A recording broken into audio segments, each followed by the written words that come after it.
ప్రార్థించే పెదాల కంటే సహాయం చేసే చేతులు మిన్న అని చెప్పినట్లు మనకు ఆపత్కాలంలో ఎవరైనా సాయం చేస్తే దేవుడిలా వచ్చి ఆదుకున్నారని అంటాం. సహాయం చేయటం వల్ల ఆ వ్యక్తి ఆ సమయంలో దేవుడయ్యాడు. మరుమల్లెల స్వచ్ఛమైన మనసుతో మానవ సేవే మాధవ సేవనుకుంటే మానవ లోకమే మధువనం, మరో బృందావనం.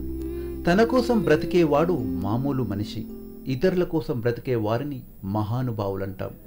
ఈ జీవితాన్ని తన స్వార్థానికే కాకుండా తన చుట్టూ ఉన్న సమాజంలో ఆపన్నులకు, నిస్సహాయులకు చేయూతనందించే వారే ఈ నూటికో కోటికో ఒక్కరు.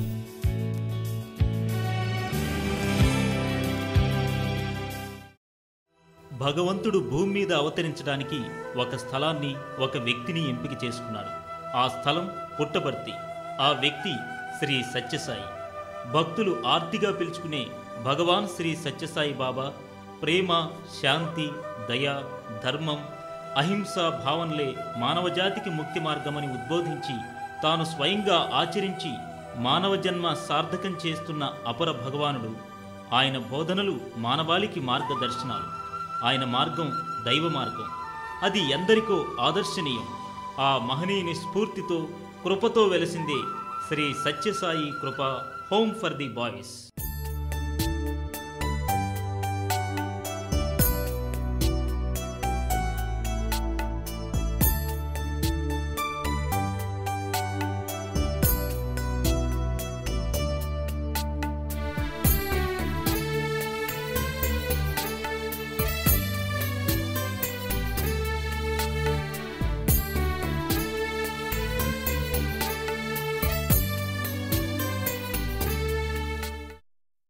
మానవునిగా పుట్టి కల్లో కూడా మానవ సేవ అనే మాటను స్మరించలేకపోతున్నాం.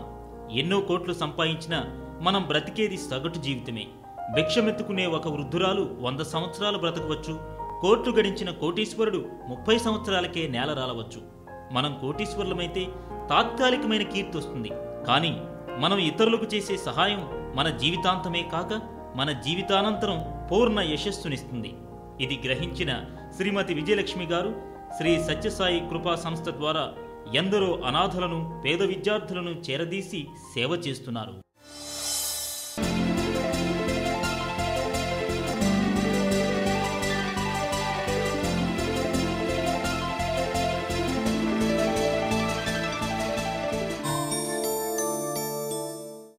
శ్రీ సత్యసాయి కృప హోమ్ ఫౌండర్ శ్రీమతి విజయలక్ష్మి గారు మనతో ఉన్నారు. ఆవిడ ఈ సంస్థని ఎప్పుడు స్థాపించారు, తర్వాత సేవా కార్యక్రమాలని ఎలా చేపడుతున్నారో అడిగి తెలుసుకుందాం. నమస్కారం అండి విజయలక్ష్మి గారు. మేడం, మీరు ఈ సేవని ఎప్పటి నుంచి మొదలుపెట్టారు? మీ బ్యాక్గ్రౌండ్ ఏంటి? ఈ సేవా కార్యక్రమాలమ్మ 1999 సంవత్సరంలో స్టార్ట్ చేసాం. చాలా హోములకి సర్వీస్ చేయటానికి వెళ్ళేవాళ్ళం. సర్వీస్ చేయటానికి వెళ్ళినప్పుడు వాళ్ళ బాధలు అవన్నీ చూసిన తర్వాత మనమే పెట్టి మన పిల్లల్లాగా వాళ్ళని పెంచాలి అనేటువంటి సదుద్దేశం మాకు కలిగించారు భగవంతుడు.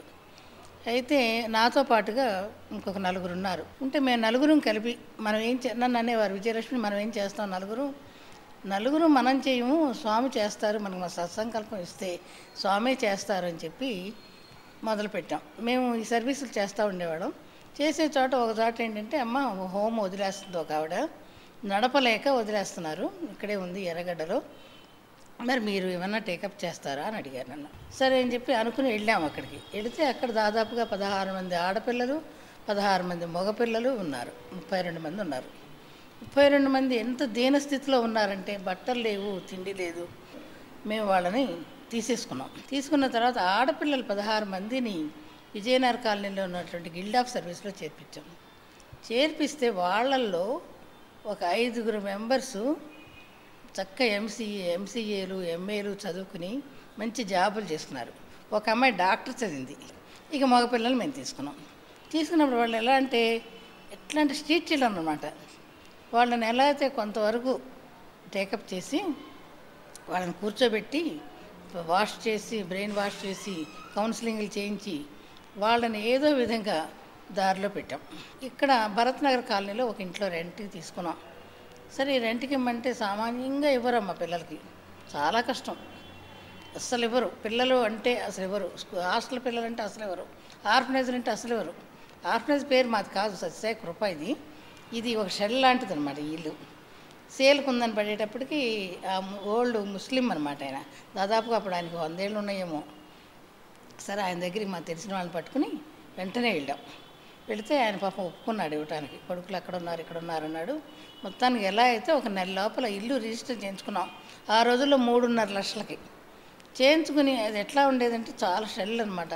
దాన్ని ఇదంతా చేసి సిమెంట్ అది చేయించి కొంచెం బాత్రూంలో పెంచి ఏదో ఉండటానికి సదుపాయంగా చేసుకున్నాం. అప్పుడు దాదాపుగా 40 మంది ఉండేవారు మా దగ్గర. ఈ బిల్డింగ్కి డబ్బు అందరూ సహాయం చేశారు. దైవకృప ఎంత ఇదిగా ఉంటుందా, మనం ఒక్క అడిగేస్తే 10 అడుగులు వేస్తానంటారు స్వామి. ఇదే నాయన నీ కృప అని చెప్పి నేను ఎప్పుడూ ఆయనకి మొక్కుకుంటూ ఉండేదాన్ని. అనాథ అనే మాటను నిర్మూలించాలంటే విజయలక్ష్మి గారి లాంటి అమ్మ ఉండాలి. అమ్మ అనే బంధం మనకి దేవుడిచ్చిన వరం. ప్రతి ఒక్కరికి అన్నిటికన్నా ముఖ్యమైంది అమ్మ ప్రేమ. అమ్మ ప్రేమకి దూరమైన ఎందరో అనాథ పిల్లలకి విజయలక్ష్మమ్మ అమ్మలా మారింది.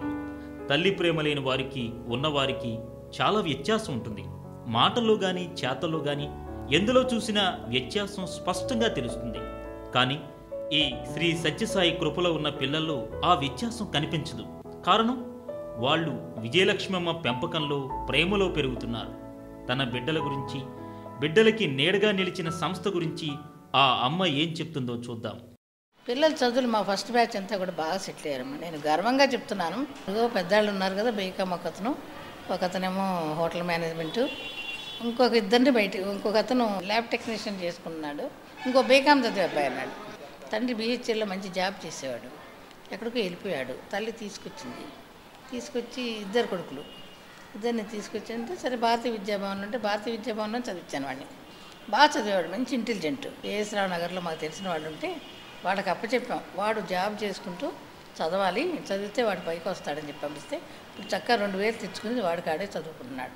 అట్లా పైకి వచ్చాడు. వాడి బ్రదర్ ఇప్పుడు మన దగ్గర 10th చదువుతున్నాడు. వాడు చాలా బుద్ధిమంతుడు, బాగా చదువుతాడు.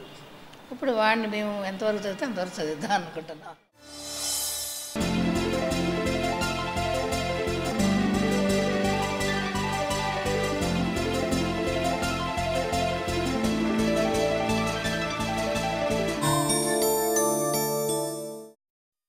అనాథ పిల్లలపై జాలి చూపే హృదయం ప్రతి ఒక్కరికి ఉండాలి. వాళ్ళకి పంచే ప్రేమే వాళ్ళకి జీవితం మీద అవగాహన కలిగిస్తుంది, జీవితం విలువ తెలియజేస్తుంది. అందుకే విజయలక్ష్మమ్మ పిల్లలందరితో ప్రేమగా మెలిగేవారు. పిల్లలకి ఆమెకు ఉన్న అనుబంధాన్ని ఆమె మాటలోనే విందాం. మీ సంస్థలో ఎలాంటి పిల్లల్ని ఇక్కడ తీసుకుంటారండి? ఇయర్లో ఏ టైంలో ఇక్కడ అడ్మిషన్స్ తీసుకుంటారు? పిల్లలనమ్మ తల్లిదండ్రులు లేని పిల్లలు ముఖ్యం ముందు, తర్వాత సింగిల్ పేరెంట్స్, తర్వాత పూర్. వాడు మంచి ఎడ్యుకేషన్ ఉండాలి, డిసిప్లిన్ ఉండాలి. డిసిప్లిన్ లేకపోతే మాత్రం ఇక్కడ మనం ఇంత కష్టపడి పెంచడం అనవసరం అనిపిస్తుంది. మంచి పౌరులుగా తీర్చిదిద్దాలని మన ఆశ. మనం ప్రారంభించిందే అందుకోసం. అయితే ఇప్పుడు ఎట్లా అంటే అట్లా తీసుకుంటాము. ఫిబ్రవరి నెలలో అప్లికేషన్లు వస్తాయి.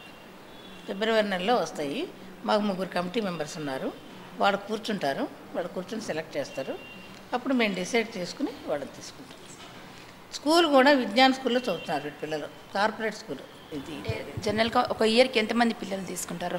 ఇయర్కి ఇంతమంది అని లేదమ్మా, ఎంతమంది వచ్చినా తీసుకుంటాం. ఇప్పుడు స్వామి ఆ శక్తి ఇచ్చారు, ఎంతమంది వచ్చినా మేము చేయగలం. ఎందుకంటే ఆ ధైర్యం నాకుంది. నా లైఫ్ ఉన్నంత వరకు నేను ఎంతమంది వచ్చినా తీసుకుంటాను. మరుగున పడ్డ ఓ ఆశ్రమంలోని పిల్లలను చేరదీసింది విజయలక్ష్మమ్మ. ఎంతోమంది పిల్లలు ఒకే సబ్బుతో స్నానం చేసి కప్పుకోవడానికి దుప్పట్లు కూడా లేక 2 పూటల భోజనం చేయలేని పరిస్థితుల్లో అష్టకష్టాలు పడుతుంటే వాళ్ళందరికీ తను ఆసరాగా నిలిచింది.